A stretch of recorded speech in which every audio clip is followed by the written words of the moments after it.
पांडु का राज्य अभिषेक महाभारत कथा।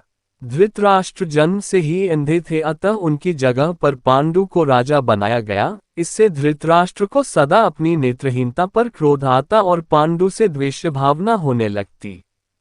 पांडु ने संपूर्ण भारतवर्ष को जीतकर कुरु राज्य की सीमाओं का यवनों के देश तक विस्तार कर दिया।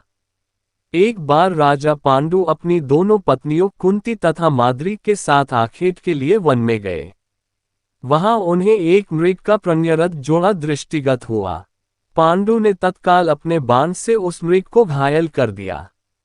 मरते हुए मृगरूपधारी निर्दोष ऋषि ने पांडु को शाप दिया, राजन, तुम्हारे समान क्रूर पुरुष इस संसार में कोई भी नहीं होगा।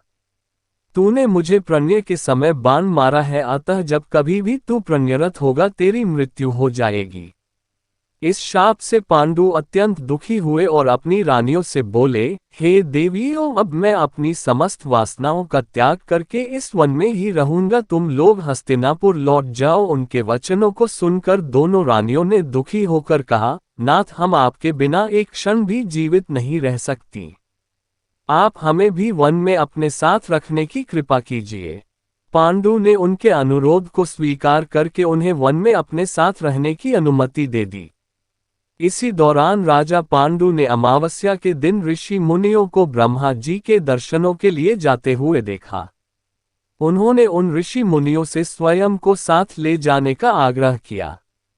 उनके इस आग्रह पर ऋषि मुनियों ने कहा, राजन, कोई भी निसंतान पुरुष ब्रह्मलोक जाने का अधिकारी नहीं हो सकता, अतः हम आपको अपने साथ ले जाने में असमर्थ हैं। ऋषि मुनियों की बात सुनकर पांडु अपनी पत्नी से बोले, हे कुंती, मेरा जन्म लेना ही वृथा हो रहा है, क्योंकि संतानहीन व्यक्ति पितृ ऋण, ऋषि ऋण, देव ऋण तथा मनुष्य ऋण से मुक्ति नहीं पा सकता। क्या तुम पुत्र प्राप्ति के लिए मेरी सहायता कर सकती हो? कुंती बोली, हे आर्यपुत्र, दुर्वासा ऋषि ने मुझे ऐसा मंत्र प्रदान किया है जिससे मैं किसी भी देवता का आह्वान करके मनोवांछित वस्तु प्राप्त कर सकती हूँ। आप आज्ञा करें, मैं किस देवता को बुलाऊं? इस पर पांडु ने धर्म को आमंत्रित करने का आदेश दिया। धर्म ने कुंती को पुत्र प्रदान किया जिसका नाम युधिष्ठिर रखा गया। कालांतर में पांडु ने कुंती को पुनः 2 बार वायुदेव तथा इंद्रदेव को आमंत्रित करने की आज्ञा दी। वायुदेव से भीम तथा इंद्र से अर्जुन की उत्पत्ति हुई। तत्पश्चात पांडु की आज्ञा से कुंती ने माद्री को उस मंत्र की दीक्षा दी। माद्री ने अश्वनी कुमारों को आमंत्रित किया और नकुल तथा सहदेव का जन्म हुआ।